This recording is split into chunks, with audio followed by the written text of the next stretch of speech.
Olá, queridos, tudo bem? Sejam mais uma vez bem-vindos aqui ao nosso Mundo Azul. Hoje eu estou gravando no meu escritório, perto aqui dos meus livros, que é a parte que eu mais gosto. E o nosso assunto de hoje ele gera muita curiosidade e muitas dúvidas.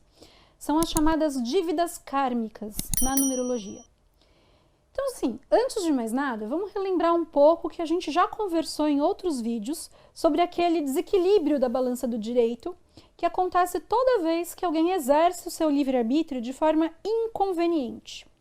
Então, o nosso universo ele tem algumas regras que também foram criadas por nós, e quando eu digo esse nós, eu me refiro generalizando mesmo todas as consciências e inteligências das quais nós participamos. Então, essas regras, pessoal, elas proporcionam equilíbrio entre causa e efeito, que é uma lei já inclusive reconhecida pela própria física. A dívida kármica, ela é uma transgressão, ela foi uma transgressão a essas leis. Quando, por exercício da própria vontade, escolhemos produzir ações contrárias ao que estipulamos por ordenamento universal. Então é mais ou menos assim, gente. Imagina um acordo internacional, um tratado entre países, por exemplo, para falar sobre direitos humanos. Um determinado número de países concordam entre si com aquelas regulamentações e assinam uma espécie de acordo que vai obrigá-los legalmente a cumprir o que estabeleceram juntos. Quem violar o tratado estará sujeito a sanções previstas no próprio acordo. Então nós somos semelhantes a esses países. Nós fundamos nossa estrutura e determinamos ações e reações, né? Determinamos uma lei com punições em caso de violação a tudo isso. Então, tudo está registrado no nosso inconsciente, mas lembrem que nós nos esquecemos dessa parte no consciente racional, tá? Então, quando ferimos esse tratado universal com algumas atitudes nossas, nós mesmos, sendo nossos próprios juízes, assumimos o preço que deverá ser pago para restabelecer o equilíbrio da balança. E é esse preço justamente que nós damos o nome de dívida kármica. Então, elas ficam lá no nosso mapa, até que optemos por cumpri-las, né? E o fato delas estarem lá reflete exatamente as nossas tendências comportamentais e de que fato podemos atrair esses acontecimentos na nossa vida. Então, eu vou explicar melhor tudo isso. Mas antes, vamos definir quais são as dívidas kármicas, tá? Elas são a 13, a 14, a 16 e a 19. Então, vamos entender um pouquinho sobre como elas funcionam na numerologia. A dívida kármica 13, por exemplo, é a dívida kármica de quem cometeu atentados contra a vida, em outra encarnação ou em outra vida, né? Como a gente escolher chamar. Então, ela diz respeito à pessoa que, por vontade ou por seguir ordens, mas no exercício do próprio livre-arbítrio, existiu uma escolha, né? Atentou contra a vida de outra pessoa ou contra a própria vida.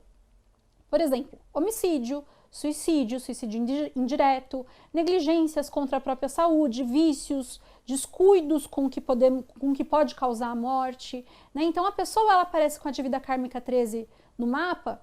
Se acontecer isso, ela concordou que ela precisa evoluir. E ela precisa evoluir e desenvolver mais a sua consciência para justamente evitar os sofrimentos. Então, quando acontece, por exemplo, da pessoa com dívida kármica 13 não buscar a sua evolução, ela passa a ter tendências de sofrer com doenças que causam a morte, por exemplo. Isso não é uma regra, tá, gente? Até porque tudo depende do nosso livre-arbítrio. Vai ter pessoas que vão escolher nascer para morrer com alguma doença logo cedo ou em determinado momento da vida, e isso está determinado por ela para acontecer. E vai ter pessoas que vão pagar a dívida kármica de outra forma, né? Com muito trabalho, por exemplo. Trabalhos de desenvolvimento e de amadurecimento de si mesmos, principalmente.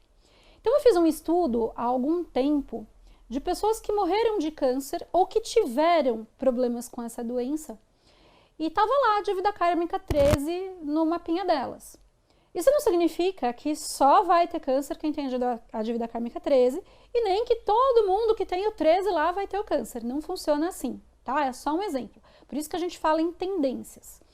É igual as pessoas que têm tendência a engordar. Não significa que ela vai ser uma pessoa gorda. Ela pode fazer exercícios físicos, ela pode cuidar da alimentação.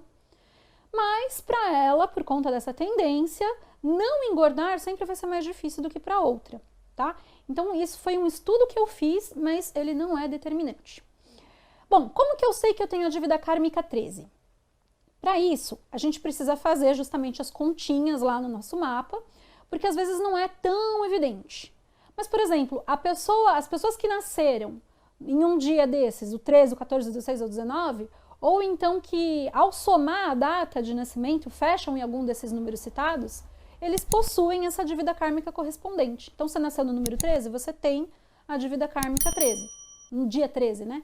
Porém, mesmo que você não tenha nascido em um desses dias e a soma da sua data de nascimento não feche em determinados números, em um desses números, né, não se pode afirmar com exatidão que você não possui as dívidas kármicas. Por isso que é importante consultar o mapa completo, fazer todas as continhas e tal. Então, gente, as pessoas que nasceram no dia 13 têm a dívida kármica 13. As nascidas nessa data são trabalhadores fervorosos, amam o trabalho e o tomam como um verdadeiro pilar em sua vida. Mas também são pessoas que têm uma certa sensação de dificuldade nos seus empreendimentos, como se elas estivessem amarradas. Sempre tem um problema ou muitos problemas juntos. Tudo parece que é mais difícil para ela e normalmente no seu convívio familiar ou próximo, né, as pessoas com quem ela convive, com quem tem relações, normalmente são relações árduas. Muitas vezes até adversas. E isso sem uma explicação tangível. Por quê? Resultado da dívida kármica. E por que o número 13?